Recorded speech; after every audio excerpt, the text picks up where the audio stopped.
अस्सलाम वालेकुम viewers, welcome back to our channel. आज मैं आपको एक बहुत ही डिफरेंट स्टाइल का हलवा सिखाने जा रही हूँ। तो हलवे की ये रेसिपी जो है ये रवायती रेसिपी से बिल्कुल मुख्तलिफ होगी और खाने में भी इसका टेस्ट जो है रवायती हलवे से बिल्कुल मुख्तलिफ होगा। तो चलें जी, हम अपनी रेसिपी को स्टार्ट कर लेते हैं। और पैन को हमने चूल्हे पे रखा बहुत ही मीडियम फ्लेम पे। और सबसे पहले जो इंग्रेडिएंट इसके अंदर डाला है वो हाफ़ कप जो है वो कोकोनट है, पिसा हुआ, या उर्दू में जैसे हम नारियल का बुरादा कहते हैं। तो इसको हमें बहुत ही लाइट फ्लेम के ऊपर मुसलसल चम्मच चलाते हुए लाइट ब्राउन कर लेना है। और ये बहुत ही इम्पोर्टेंट प्रोसीजर है, क्योंकि इसका कलर अगर ज़्यादा डार्क हो गया तो फिर ये इसका टेस्ट जो है हलवे के अंदर वो भी जला हुआ सा आएगा। इसलिए इसको जलने नहीं देना, इसको बस लाइट ब्राउन ही करना है। तो जैसे जी ये लाइट ब्राउन हुआ है तो इसको हमने प्लेट में निकाल लिया है। अब इसको एक साइड पे रखेंगे और चलते हैं अपने नेक्स्ट स्टेप की तरफ। नेक्स्ट स्टेप में हमने उसी पैन को साफ़ कर लिया है और दोबारा से उसको फ्लेम पे रखा है। और इसके अंदर हाफ़ कप जो है अब सूजी जाएगी। और सूजी को भी इसी तरह हमने चम्मच चलाते हुए जो है लाइट ब्राउन कर लेना है। जब सूजी का कलर चेंज होगा तो फिर कुकिंग का नेक्स्ट स्टेप हम स्टार्ट करेंगे। तो सूजी जो है उसको हमने घी के बगैर खुश की इसको पैन के अंदर हमने जो है लाइट ब्राउन करना है। घी इसके अंदर हम नहीं डाल रहे। आमतौर पे ये होता है कि हलवे के स्टार्ट में हम सूजी को घी में भूनते हैं, लेकिन इस हलवे में ये है कि सूजी हम जो है बगैर घी के ही उसको ब्राउन होने देंगे। अब जी आहिस्ता आहिस्ता सूजी का कलर चेंज होना शुरू हो गया है और सूजी हमारी जो है वो लाइट ब्राउन होना शुरू हो गई है। फ्लेम हमारा जो है वो मीडियम ही है। अब जैसे ही ये सूजी है इसका रिक्वायर्ड कलर इस पर आ जाएगा या ये भून जाएगी, इसकी खुशबू आना शुरू हो जाएगी, उस वक्त समझें कि ये भून गई है। तो उसके बाद हमने जो नारियल का बुरादा एक साइड पे रखा था, जो कोकोनट हमने पिसा हुआ रखा था, उसको इसके अंदर डाल देना है और दोनों चीज़ों को मिक्स करना है। अब नेक्स्ट जी हमने मैंगो प्यूरी ले लिया है 1 कप मैंगो प्यूरी डाल देंगे और फ्लेम हमने ऑफ़ कर दिया है। और फ्लेम ऑफ़ करके हम इन सारी चीज़ों को मिक्स करेंगे। ये जो तीनों इंग्रेडिएंट्स हैं हमारे,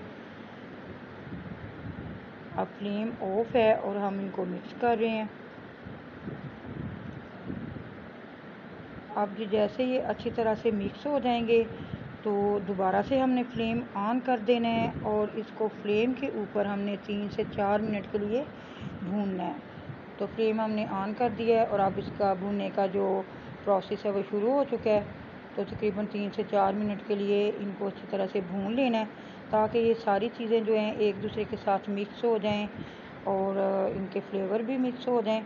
अब जी 1 कप जो है हमने या एक छोटी प्याली दूध की ले लेनी है। उसके अंदर अंदर जो है 1 टेबल स्पून ड्राई मिल्क डालेंगे और इसको इसके अंदर मिक्स कर लेंगे अच्छी तरह से। और मिक्स करने के बाद जो दूध है इसके अंदर हमने डाल देना है।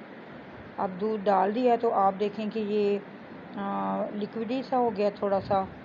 पहले ये बिल्कुल खुश्क था। अब दूध को इसके अंदर खुश्क करने के लिए 2-3 मिनट के लिए पकाएंगे, ताकि ये दूध के साथ अच्छी तरह से पक जाए।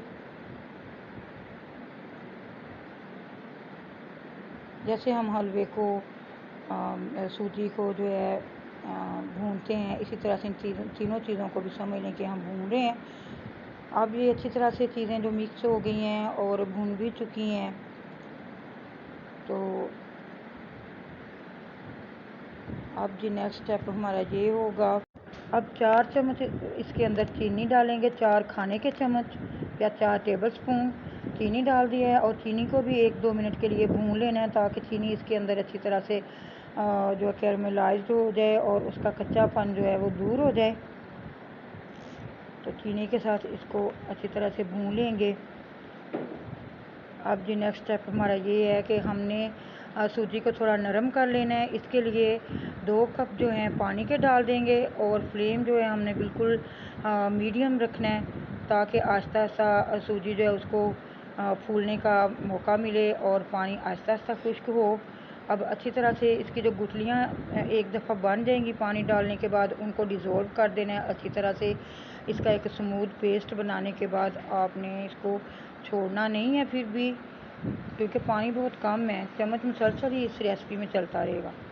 तो अब पानी के साथ इसको थोड़ी देर पकाएंगे और ये उस वक्त तक जब तक ये बिल्कुल स्मूथ पेस्ट ना इसका बन जाए।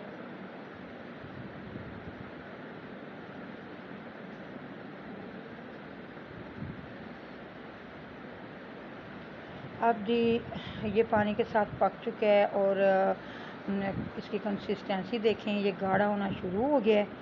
तो अब इसको थोड़ा सा मज़ीद गाढ़ा करेंगे। अब इसके अंदर 3-4 इलायचियाँ डाल दी हैं, इलायचियाँ साबुत डाली हैं, बहुत ज़्यादा इलायची नहीं डालेंगे क्योंकि इसके अंदर कोकोनट का फ्लेवर हमने इन्हेंस रखना है। इलायची का फ्लेवर इतना ज़्यादा इसके अंदर नहीं आना चाहिए, इसलिए 3-4 काफ़ी होंगी इसके अंदर।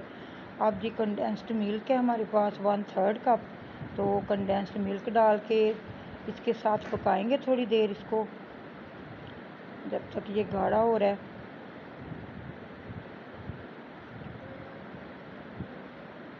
अब आप इसकी कंसिस्टेंसी देखें कि ये बिल्कुल पकने की स्टेज पे आ गया है।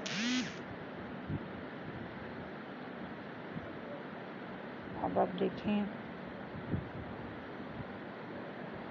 अब लास्ट में इसके अंदर हमने 3 टेबलस्पून जो है वो घी डाल देना है। घी देसी हो तो बेहतर है, क्योंकि कोकोनट के साथ देसी घी का फ्लेवर बहुत ही अच्छा आता है। तो अगर देसी नहीं है तो फिर डालडा डाल लें, लेकिन बेस्ट ये होगा कि आप देसी घी डालें। तो देखें जी, हमने शुरू में इसके अंदर घी नहीं डाला, घी बिल्कुल हम इसके एंड पे डाल रहे हैं जबकि हलवा भुनने की स्टेज पे है। तो घी के साथ इसको हमने थोड़ा सा भूनना है, इतना नहीं भूनेंगे कि घी जो है वो किनारे छोड़ना, हलवा किनारे छोड़ना शुरू हो जाए और घी जो है वो निकल आए इसमें से। इतना इसको हम नहीं भूनेंगे, इसकी जो कंसिस्टेंसी जितनी हमें चाहिए हमने उस कंसिस्टेंसी तक इसको पका लेना है। अब ये देखें हलवा हमारा बन चुका है और इसकी कंसिस्टेंसी आप देख सकते हैं, बहुत पतला इसको नहीं रखना और बहुत गाढ़ा भी नहीं कर देना, क्योंकि जब ये ठंडा होगा तो फिर ये खुद ब खुद जो है वो गाढ़ा हो जाएगा। अब हलवा तैयार है हमारा। अब इसकी कंसिस्टेंसी आप दोबारा से भी देख सकते हैं, इसको हमने डिश में निकाल लिया है।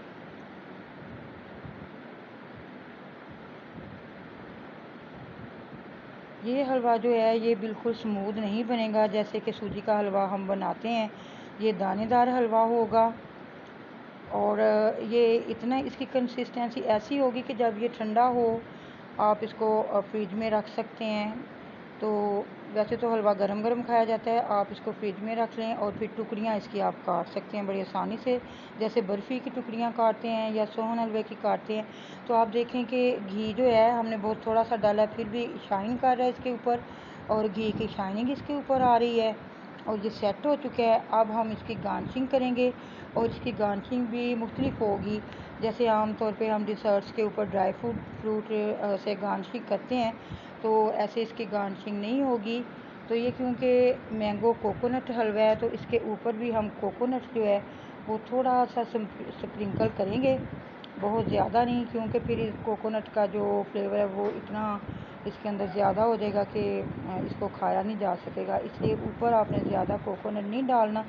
आप देखें कितना लाइट सा ऊपर इसके स्प्रिंकल किया गया है। तो जी मैं उम्मीद करती हूँ कि आपको ये रेसिपी पसंद आई होगी, आपने इसको ज़रूर ट्राई करना है।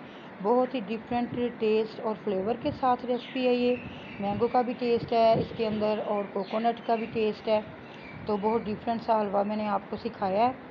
आपने ट्राई करने के बाद अपना एक्सपीरियंस कमेंट बॉक्स में ज़रूर शेयर करना है और हमारी वीडियो को लाइक एंड शेयर करें और चैनल को सब्सक्राइब करें और बेल आइकन को ज़रूर प्रेस किया करें, ताकि हमारी इसी तरह की नई आने वाली वीडियोस का नोटिफिकेशन आपको सबसे पहले मिल सके।